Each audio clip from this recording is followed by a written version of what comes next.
আগে তো ভরা বর্ষা, গোদের উপর বিস্ফোরার মতো নিম্নচাপের ভ্রুকুটি, বঙ্গ জুড়ে দুর্যোগের ঘনঘটা। মঙ্গলবার সকাল থেকেই শহর কলকাতা সহ বিস্তীর্ণ এলাকায় মুষলধারে বৃষ্টি। গাঙ্গেয় পশ্চিমবঙ্গে দিনভর বৃষ্টি।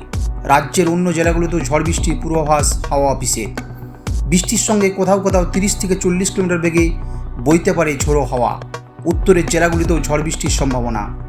বর্তমানে একটি গভীর নিম্নচাপ দক্ষিণ পূর্ব গাঙ্গেয় পশ্চিমবঙ্গ এবং সংলগ্ন বাংলাদেশে অবস্থান করছে। কলকাতা থেকে 90 কিলোমিটার উত্তরে এটি অবস্থান করছে। আগামী 24 ঘন্টায় নিম্নচাপটি পশ্চিম এবং উত্তর পশ্চিম দিকে এগিয়ে ঝাড়খণ্ডে প্রবেশ করার সম্ভাবনা।